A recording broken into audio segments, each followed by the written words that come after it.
welcome to CATSweek. I'm Annalise Poorman. The Monroe County Capital Improvement Board met on December 17th and discussed construction updates on the Monroe County Convention Center. Weddle Brothers project manager Andrew Sherry said the construction has been moving forward despite the weather. He said the construction will require closures on College Avenue between January 26th and February 12th, and again from February 13th to sometime in June. Sherry explained the reason for the closures. We're going to have lifts and everything like that, but it will also allow us to button up additional demo, curbs and pavement, things like that, set storm structures. That way that whenever summer rolls around, we can complete our asphalt patches, our curb work, and everything else that ties into the project. Next, Galen Cassidy and Holly Warren gave an update on the signature artwork for the convention center. Cassidy said the recommendation committee had 180 applicants that they had narrowed down to 10. Warren said the selections were based on past experience, craftsmanship in their art, and staying within budget. This was a very hard job. Everybody was very talented and brought a lot of different skills to the table. So now for those top contenders, we are reaching out to those that we would like to be our 5 finalists to confirm that they're still interested in putting forward a proposal in the spring and to discuss next steps with them. Once we have those 5 finalists, we will come back to you just to share more information about who they are, what they've done in the past, and our procedure for getting them just more familiar with the project so they're set up to give us the best proposals that they can. And again, we will be looking for them to give us those proposals of actual potential art for the convention center expansion in spring of 26. So we're really excited about that. The final artists will receive $5,000 for their work, which Warren said is standard for the art industry. Next, the board heard an update on the Convention Center Hotel from Bloomington's Director of Economic and Sustainable Development, Jane Cooper-Smith, who said that the Redevelopment Commission has not been able to reach an agreement with Dora Hospitality. She said that the Redevelopment Commission passed a resolution supporting the site for a host hotel, but did not approve incentives, which left a major funding gap. She also explained that the City Council limited support for the convention center to money collected from the food and beverage tax. Board member Adam Tees said Dora Hospitality wants to put the hotel on the Bunger-Robertson property, but that the funding gap makes it difficult. As we announced in October, we had asked that at the end of this 60-day period of time, we have some indication that a deal was imminent. And it sounds to me, and you can correct me if I'm wrong, but at this point there does not appear to be a path forward with this particular property.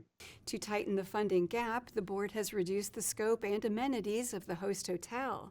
Vince Dora with Dora Hospitality expressed concerns that by reducing the hotel's features, it could lose marketability. The RFP and the scope of work that we bid on to dictated an upscale hotel with a host convention center. It would help the team over at the Bloomington team to sell the convention center. I mean, they need that nice upscale host hotel to steal groups from the city of Louisville and all the areas to bring business and tourism into the city of Bloomington. And at that level, that's the reason for the gap. We've been working closely with the city to present other options that reduce that scope of work and therefore reduce the cost and therefore reduce the incentive package ask. It's chicken and egg though, because every time we present a reduction in scope, we also lose the ability to market the hotel and the convention center. Board member John Weikart noted that the host hotel is a way to draw in convention center goers, not merely a place for people to stay for a night. The host hotel is designed specifically to attract conventions. So when if in my career I wanted to go to a convention or I were being sold on a convention, you wanted to know what the amenities were in the host hotel. And clearly that's what we need to attract conventions, which is our goal. This hotel is not simply a place for people to stay overnight after an IU football game and then drive home the next day. It's designed to attract 600 people to come to a convention and want to stay here in our downtown, in walkable distance to a lot of other outside amenities in a nice place. Weichart said that the hotel needs a bar, a restaurant, and a fitness center. He supported the idea of Dora Hospitality looking at other locations for the hotel before coming to a decision. I don't know how we further reduce the scope and still have an attractive host hotel for conventions. I think we've done what we can. I think if we can offer parcels to the south and west, that's something else, obviously, that ought to be considered an incentive because it doesn't have price tags on it. But, the hard work will have to come between now and then with Mr. Dora looking at those other locations and seeing if he can make it happen, and reporting back to us in January that he thinks he can. Dora said that the company is still committed to the host hotel project, whether it be on the Bunger-Robertson property or at a different site. The Bloomington Board of Public Works met on December 16th, where they heard a proposal to close portions of South College Avenue to allow construction of a sky bridge for the Bloomington Convention Center expansion. Public Works Director Adam Wason outlined the request from Weddle Brothers Construction. As you recall, earlier this year, Weddle Brothers came to us with a phased approach to what they expected to be some of the lane and road closure requests that they would be coming forward with. This is one of the big ones they're coming forward with. This is basically a 2-week closure of College south of 3rd Street to facilitate the installation of their sky bridge. So that would be from the January 26th through February 12th dates for a 2-week period with traffic being detoured over to Rogers. Then from there, from that February 12th through a end of July timeframe, or end of June timeframe, there will be this is a request to have College in a 1-lane southbound configuration from February 13th through June 26th. Engineering field specialist Kyle Baugh expanded on the effort to install a sky bridge for the convention center. Also want to say other public notifications that we're working on. So signboards are planned to be out no later than January 5th of 2026 to let the traveling public know when and where to expect those closures. So as Adam mentioned, the vehicular detour would be from 3rd Street to Rogers and then back over on 2nd. The planned pedestrian detour is going to travel east down Walnut and then back over via 2nd as well. As Adam also mentioned, we have included the communication that's being sent out at this time to the affected property owners. So we're looking at those folks in between College, Walnut, between 3rd and 2nd from north to south, of course. So that's all in process at the moment. We're still working on some of the particulars of the actual temporary traffic control plan. We're working to get that shared with emergency services.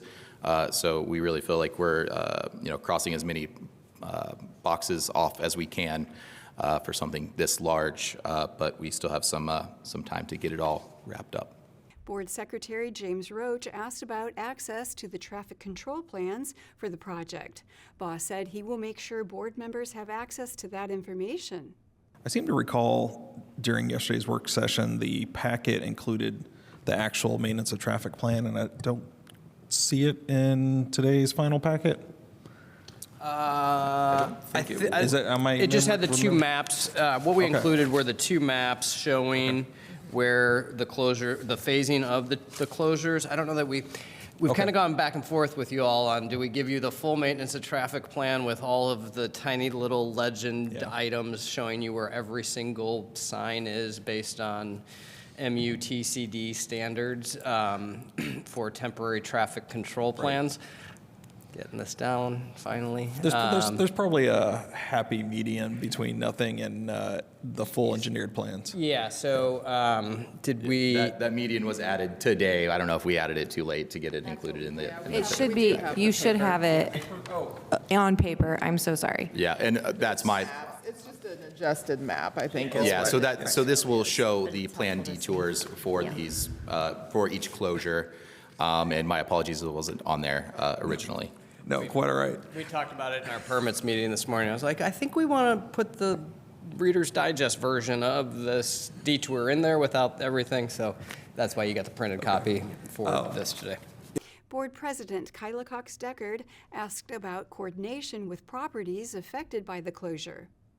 I know you had mentioned the coordination and communication with the other properties that are affected in the closure area, and we specifically talked about, I believe, the Midtown I think it's still lofts. called Midtown Lofts. It's the larger apartment complex right off of Smith and South College. Yeah, and so it sounded like Smith was going to be a potential Smith will be open. entry point Yes. for that property.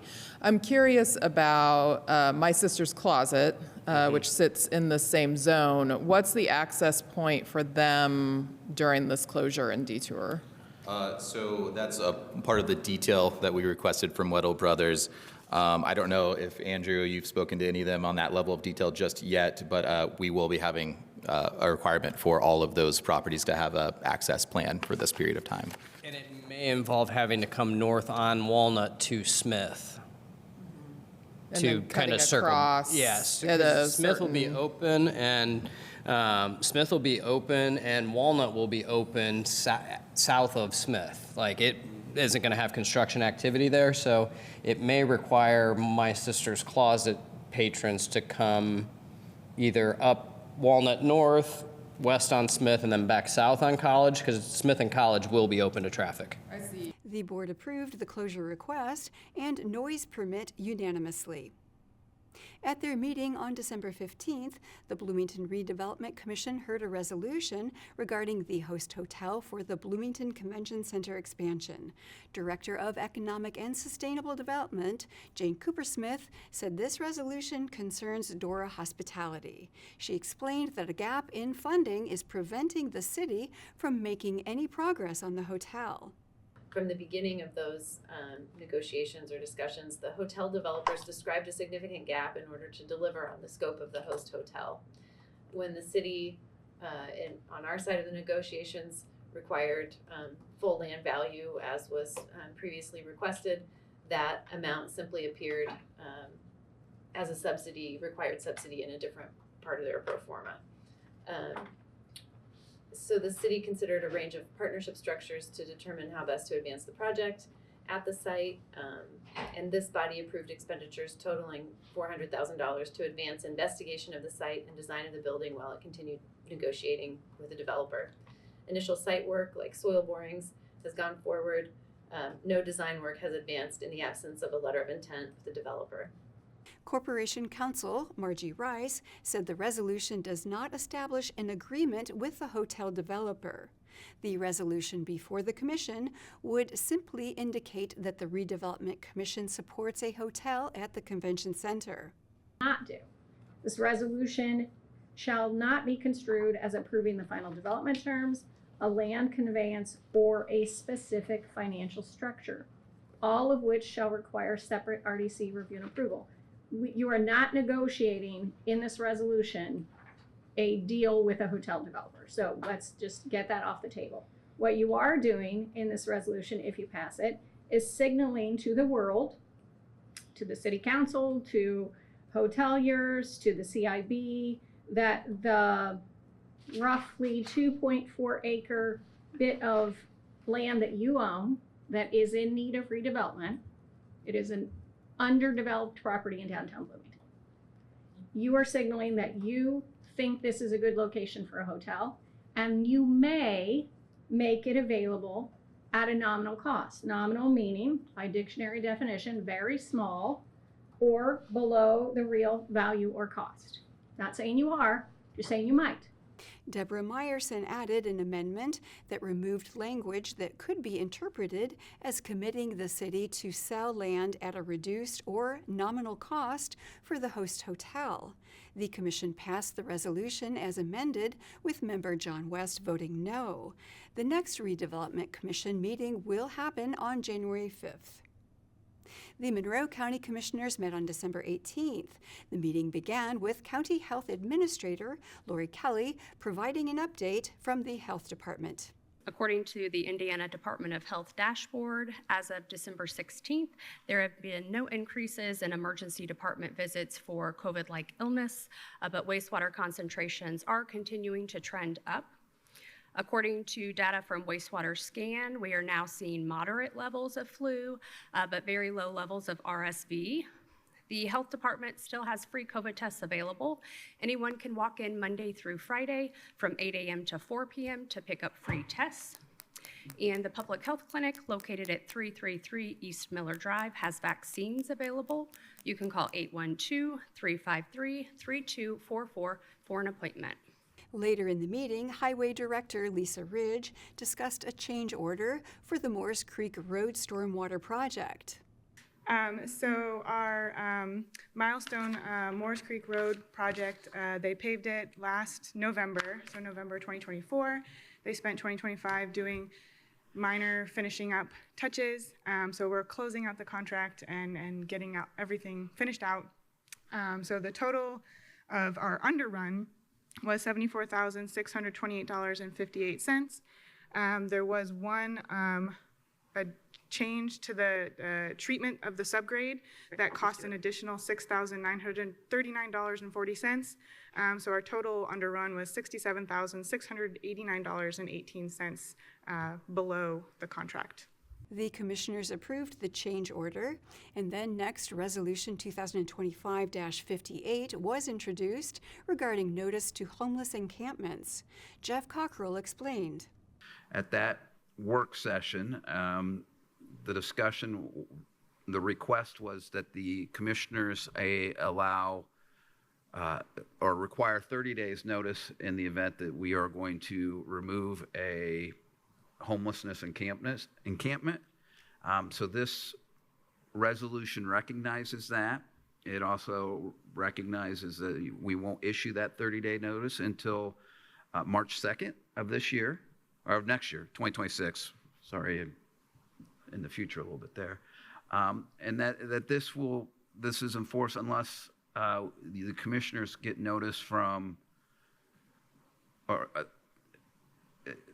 unless you rescind it at a notice meeting, or if the emergency is determined by law enforcement, the Monroe County Health Officer, or if the removal is requested by the city of Bloomington. So I think we've covered our bases with, I used the word if something became unstable at that, which granted is a pretty generic term, right? I agreed with them, but those are the people who can help, who will let you guys know if it's unstable. And of course, if you can determine on your own if it's unstable, that is.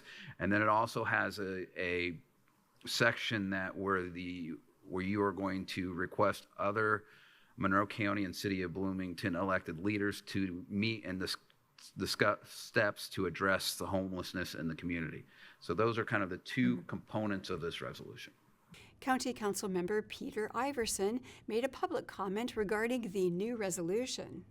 The resolution is a little hard to find, so I just wanted to encourage folks that when you go to the Board of Commissioners website, you have to go down to all the way down to the agendas and packets section to get to the resolution.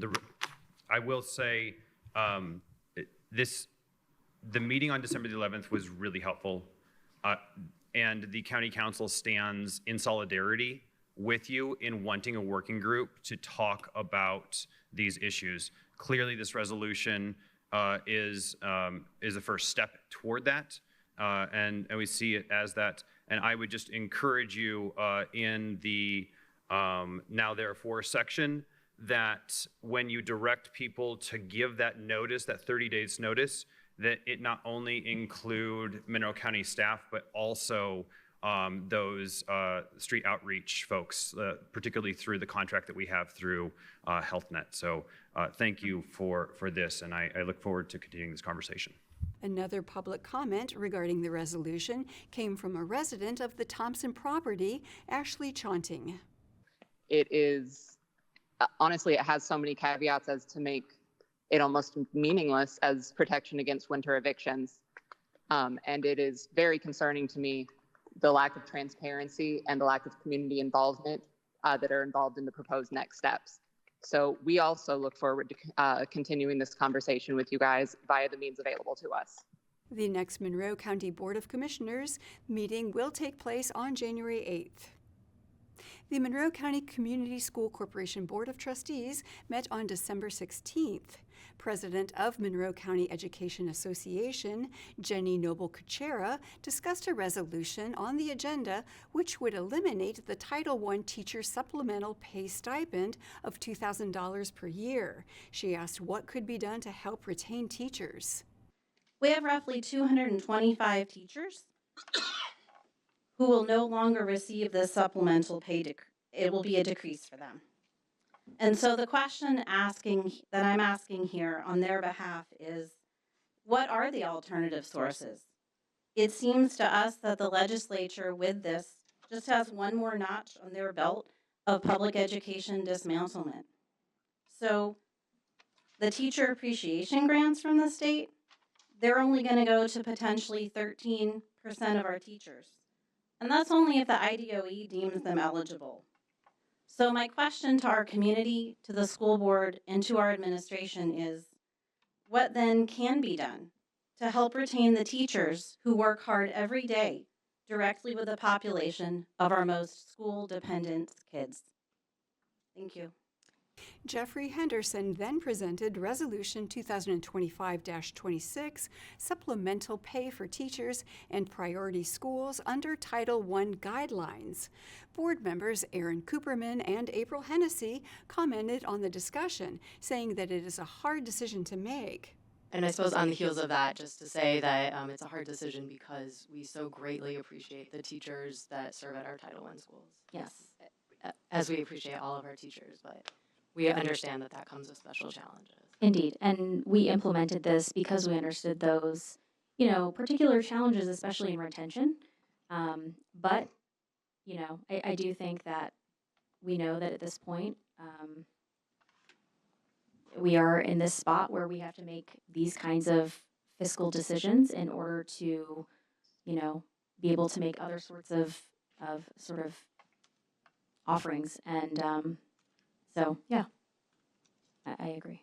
The board approved the resolution. Henderson then provided an overview of facilities management in MCCSC and expressed the importance of supporting facilities management. Quality facilities support quality instruction. The operations staff is the backbone of our school system. These hidden heroes take care of daily tasks that keep our buildings safe, clean, and maintained so that our teachers can concentrate on providing our students with excellent educational experiences.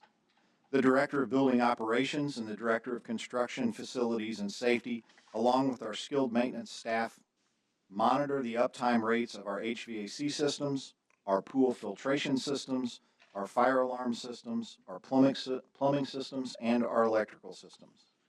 They respond quickly when any problems arise. They also monitor the quantity of work orders received and how long it takes us to resolve the issues identified by staff. The directors and I frequently visit schools, and when we're there, we take the opportunity to speak to staff members and principals about any concerns or needs that they have with regard to their buildings. In conclusion this evening, I'd like to again share why this work matters. On this slide, you can see several recent examples of the investment that MCCSC makes in a variety of spaces. Maintaining high-quality facilities allows us to uphold our board's priority to sustain excellence in our schools. As such, ensuring state-of-the-art academic, athletic, and performing arts facilities continues to be one of Dr. Winston's top priorities. We see every day that our facilities directly support our students by providing high-quality educational spaces where our children can learn and grow. Winston expressed gratitude for the hard work of MCCSC employees during recent inclement weather. She responded to complaints about school delays by stating that there are many students and employees who live outside the city limits where road conditions can be considerably worse during severe weather.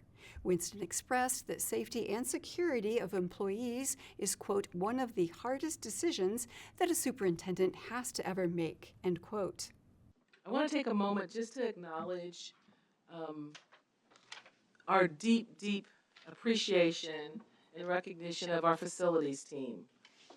The last couple of weeks, we've had inclement weather, unexpected, in great levels with freezing, thawing, refreezing, and very unsafe conditions for our buses, for our employees, and for our students.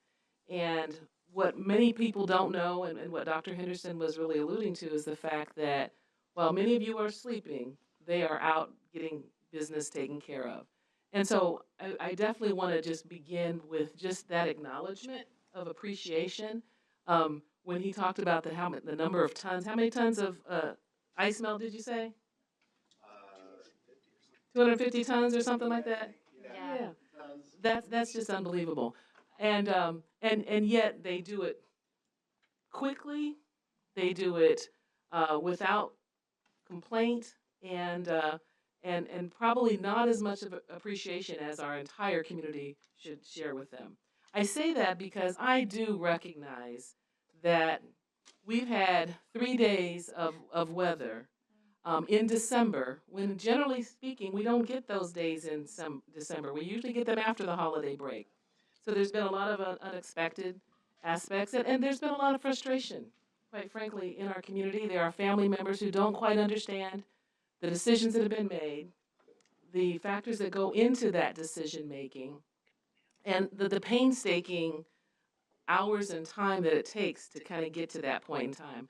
I can assure you that Dr. Henderson and I and other members of our facilities team are up at 2:30, 3 o'clock every one of these days that we've had to have conversations and discussions around what are we hearing from our meteorologists? What are the roads looking like? Our directors in our facilities and maintenance and construction departments and transportation, they're out driving the roads while you all are sleeping. The MCCSC School Board will meet again on January 27th, 2026.